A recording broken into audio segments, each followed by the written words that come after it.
Halo teman-teman, selamat datang di PKT Garage. Sebelumnya terima kasih buat kalian yang udah subscribe channel kita, dan bagi kalian yang belum subscribe, kalian bisa pencet tombol subscribe.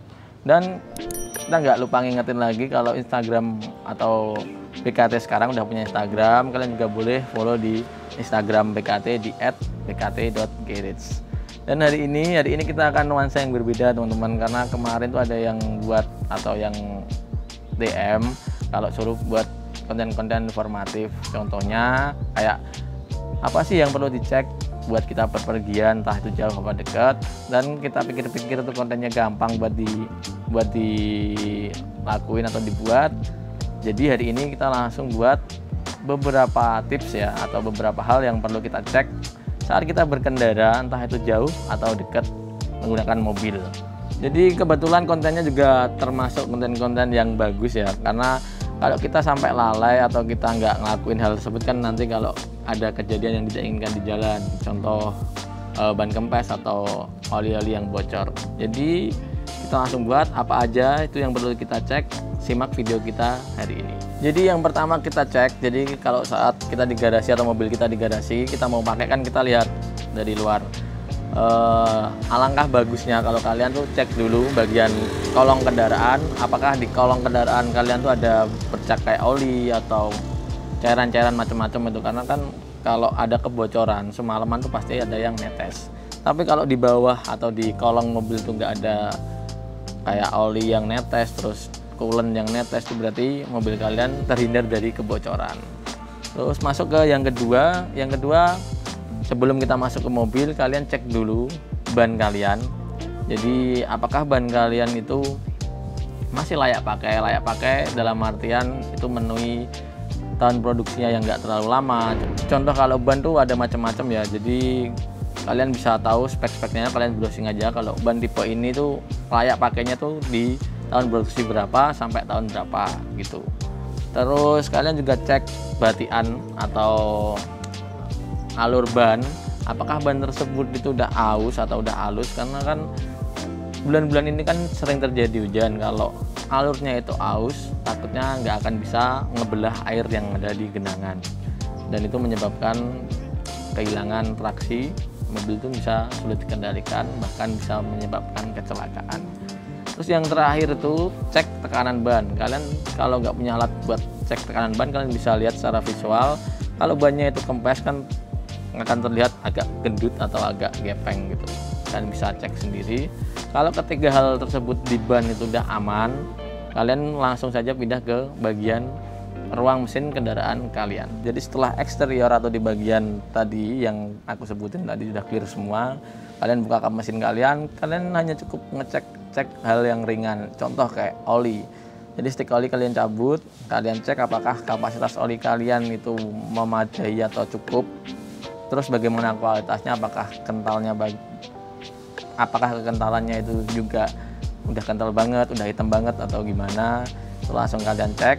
Kalau itu udah oke, langsung pindah ke bagian coolant atau air radiator. Jadi air radiator itu sangat penting. Kalau kalian sampai lalai atau ada kebocoran di air radiator, itu bakal menyebabkan mesin kalian overheat dan akhirnya timbul biaya-biaya yang sangat besar buat memperbaiki kerusakan akibat airnya habis. Terus untuk bagian pengereman, kalian kan bisa cek di reservoir minyak remnya, apakah minyak remnya itu juga cukup, karena kalau terjadi kebocoran terus minyak remnya itu kurang bahkan habis, itu bakal menyebabkan kecelakaan karena sistem remnya tidak bekerja. Terus yang selanjutnya itu kalau kalian masih punya waktu lagi, kalian bisa center aja bagian fan bell-nya. Kalau mobil-mobil kayak Brio ini kan fan bell-nya di sebelah kanan, tergantung tipe-tipe mobil kalian. Apakah fan bell-nya itu masih layak pakai, nggak retak, nggak kendor. Jadi kalian bisa pastiin kondisi fan bell-nya itu dalam keadaan bagus, supaya kalau terjadi putus di jalan malah kalian sendiri yang akan repot. Dan satu lagi teman-teman, kalian harus secara rutin periksa kayak begitu, nggak cuma kalau saat pergi, karena kerusakan-kerusakan seperti itu yang akan menyebabkan kerusakan besar terjadi. Dan yang selanjutnya itu aki ya teman-teman.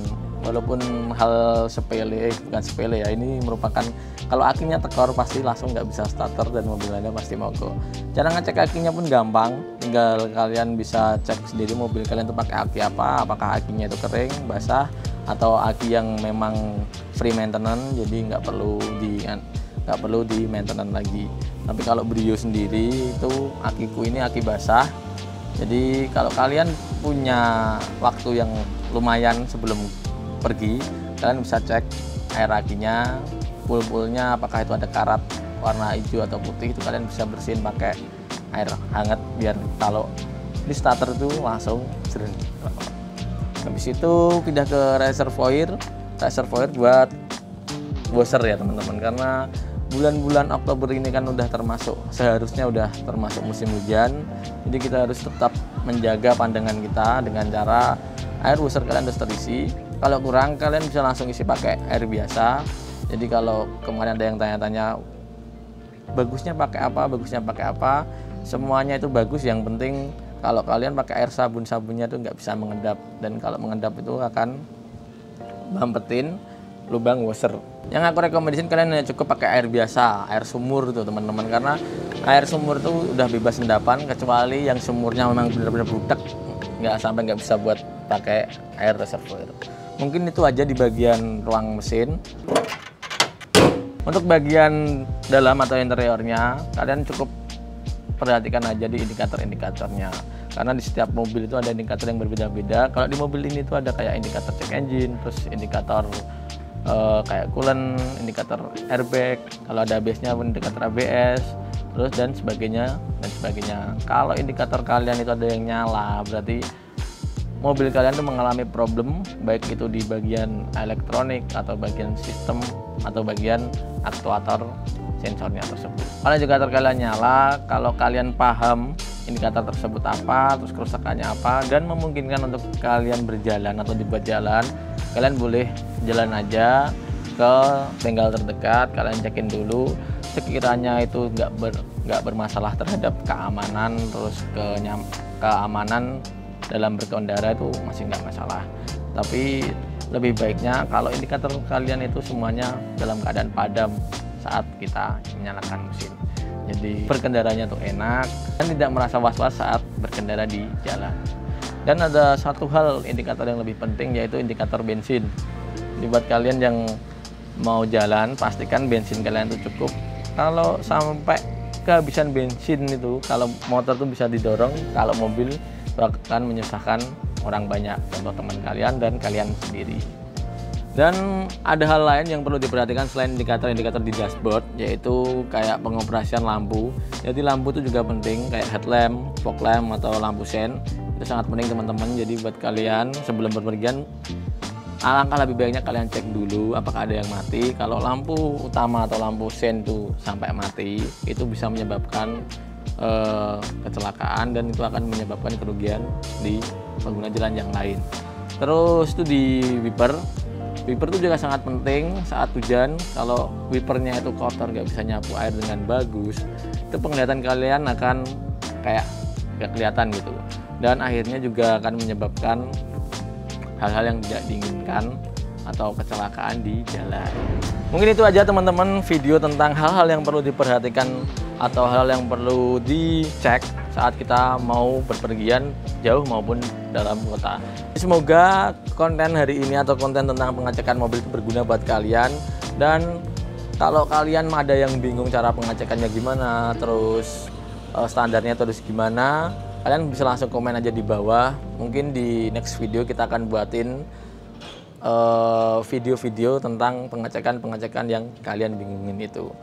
Dan kalau kalian juga punya waktu luang, kalian juga boleh ngecek seperti itu. Jadi waktu kalian yang luang itu atau yang nggak kepake itu bisa kepake jadi kegiatan positif kayak ngecek mobil. Karena kerusakan parah itu berasal dari kerusakan yang kecil yang lalai. Mungkin itu aja video dari kita hari ini dari BKT Garage. Yang belum subscribe, kalian juga boleh subscribe.